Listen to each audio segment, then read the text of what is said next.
بسم اللہ الرحمن الرحیم۔ آج نواسہ رسول حضرت سیدنا امام حسن کا 1442واں یوم ولادت ہے۔ آپ ہجرت کے تیسرے سال 15 رمضان المبارک کو مدینہ منورہ میں پیدا ہوئے۔ حضرت سیدنا علی شیر خدا کے بعد آپ اہل سنت کے مطابق 5ویں خلیفہ بنے، جبکہ اہل تشیع کے مطابق حضرت سیدنا امام حسن حضرت علی کے بعد دوسرے امام ہیں۔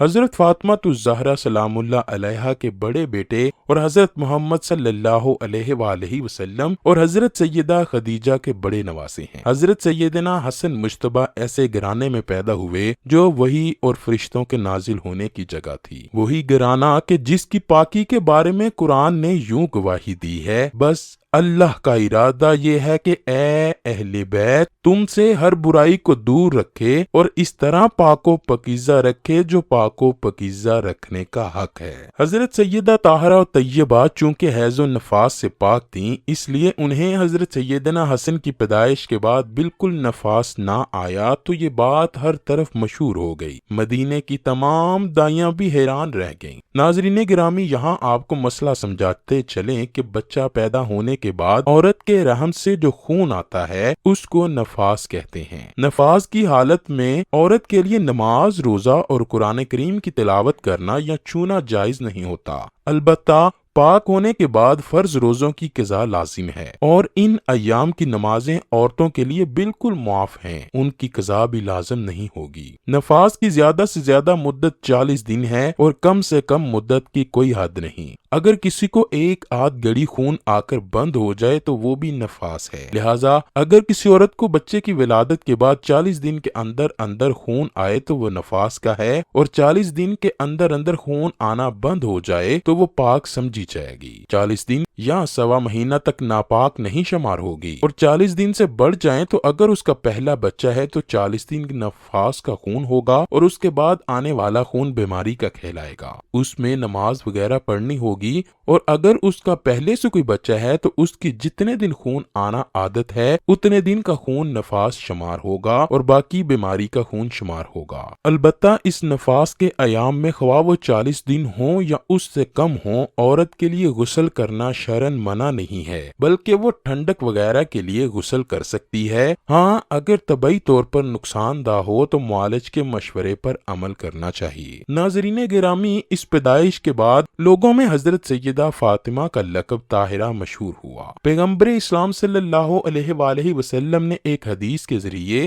اپنے نور چشم حضرت حسن کی فضیلت یوں بیان فرمائی ہے: حسن میرا فرزند ہے اور میرا نور چشم ہے، میرے دل کا سرور اور میرا سمرہ ہے، وہ بہشت کے جوانوں کا سردار ہے، اس کا حکم میرا حکم ہے، اس کی بات میری بات ہے، جس نے اس کی پیروی کی اس نے میری پیروی کی، جس نے اس کی مخالفت کی اس نے میری مخالفت کی۔ میں جب اس کی طرف دیکھتا ہوں تو میرے بعد اسے ایسے کمزور کریں گے اس یاد میں کھو جاتا ہوں، جبکہ یہ اسی حالت میں اپنی ذمہ داری نبھاتا رہے گا جب تک کہ اسے ستم و دشمنی سے زہر دے کر شہید کیا جائے گا۔ رسول اللہ صلی اللہ علیہ وآلہ وسلم نے ان کا نام حسن رکھا، یہ نام اس سے پہلے کسی کا نہ تھا۔ رسول خدا صلی اللہ علیہ وآلہ وسلم ان سے بے پناہ محبت کرتے تھے۔ ان کا نام حسن لقب مجتبی اور کنیت ابو محمد تھی۔ رسول خدا صلی اللہ علیہ وآلہ وسلم کے گھر میں آپ کی پیدائش اپنی نوعیت کی پہلی خوشی تھی۔ جب مکہ مکرمہ میں رسول اللہ کے بیٹے یکے بعد دیگرے دنیا سے جاتے رہے تو مشرکین طعنے دینے لگے اور آپ کو بڑا صدمہ پہنچا، اور آپ کی تسلی کے لیے قرآن مجید میں سورہ کوثر نازل ہوئی، جس میں آپ کو خوشخبری دی گئی کہ خدا نے آپ کو کثرت اولاد عطا فرمائی ہے اور مقتول نسل آپ نہیں ہوں گے بلکہ آپ کا دشمن ہوگا۔ آپ کی ولادت سے پہلے حضرت ام الفضل رضی اللہ تعالی عنہا نے خواب دیکھا کہ رسول اللہ صلی اللہ علیہ وآلہ وسلم کے جسم کا ایک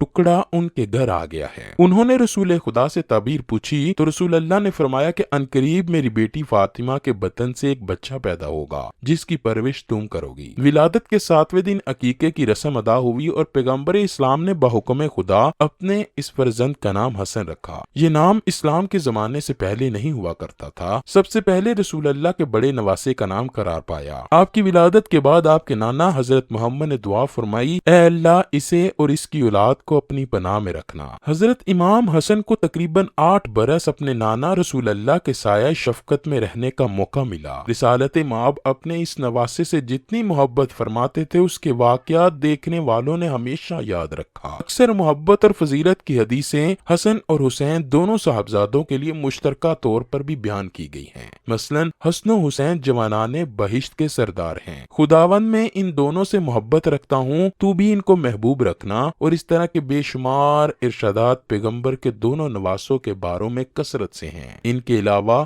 ان کی ایک خصوصیت یہ تھی کہ عام قاعدہ یہ ہے کہ اولاد کی نسبت باپ کی جانب ہوتی ہے، مگر رسول اللہ نے اپنے ان دونوں نواسوں کی یہ خصوصیت صراحت کے ساتھ بتائی ہے کہ انہیں میرا نواسا ہی نہیں بلکہ میرا فرزند کہنا درست ہے۔ امام حسن کی غیر معمولی صفت جس کے دوست اور دشمن سبھی معترف تھے وہ یہی حلم کی صفت تھی جس کا اقرار مروان بن حکم نے بھی کیا، جو کہ اموی خانوادے سے تعلق رکھتا تھا۔ خیال رہے کہ بنی ہاشم اور بنی امیہ کے درمیان ہمیشہ ایک مخاصمت کی فضا قائم رہی۔ حکومت شام کے حامی صرف اس لیے جان بوجھ کر سخت کلامی اور بد زبانی کرتے تھے کہ امام حسن کو غصہ آ جائے اور کوئی ایسا اقدام کر دیں جس سے آپ پر عہد شکنی کا الزام عائد کیا جا سکے اور مسلمانوں کے درمیان جنگ کے شعلے بھڑکائے جا سکیں، مگر آپ ایسی صورتوں میں حیرت ناک قوت برداشت سے کام لیتے جو کسی عام کے بس کی بات نہیں۔ آپ کی سخاوت اور مہمان نوازی بھی عرب میں مشہور تھی۔ آپ نے 3 مرتبہ اپنا تمام مال راہ خدا میں لٹا دیا اور 2 مرتبہ تمام ملکیت یہاں تک کہ اثاثے اہل بیت اور لباس تک راہ خدا میں دے دیا۔ حضرت امام حسن کا زمانہ ایک پر اشوب دور تھا۔ ایک روایت ہے کہ اشد بن قیس کی بیٹی جادہ جو حضرت امام حسن کی زوجیت میں تھی، اس کے ذریعے سے شورش پسندوں نے حضرت سیدنا حسن کو زہر دلوایا۔ زہر اس قدر قاتل اور سریع الاثر تھا کہ امام حسن کے کلیجے کے ٹکڑے ہو گئے اور خون کی الٹیوں میں گوشت کے لوتھڑے آنے لگے۔ ایسے وقت میں کہ جب امام نے جان لیا کہ اب ان کی رخصت کا وقت آن پہنچا ہے تو آپ نے اپنے بھائی حضرت امام حسین کو پاس بلایا اور اسرار امامت اور اہل بیت ان کے سپرد کرتے ہوئے وصیت کی، اگر ممکن ہو تو مجھے جد بزرگوار رسول خدا صلی اللہ علیہ وآلہ وسلم کے ساتھ دفن کرنا، لیکن اگر اس میں مزاحمت ہو تو ایک قطرہ خون گرنے نہ پائے، میرے جنازے کو واپس لے آنا اور جنت البقیع میں دفن کر دینا۔ ماہ صفر کی 28 تاریخ سن 50 ہجری کو امام حسن زہر کے زیر اثر اس دنیا سے رخصت ہو گئے۔ حضرت سیدنا امام حسین نے وصیت کے مطابق اپنے بھائی کی تدفین روضہ رسول میں کرنا چاہی، تاہم سیاسی ماحول اور مدینے میں شورش پھیلنے کے اندیشے کے سبب حضرت سیدنا امام حسن کا جنازہ واپس گھر لایا گیا اور اس کے بعد ان کی تدفین ان کی والدہ جناب فاطمہ زہرا سلام اللہ علیہا کی لحد کے نزدیک جنت البقیع میں کر دی گئی۔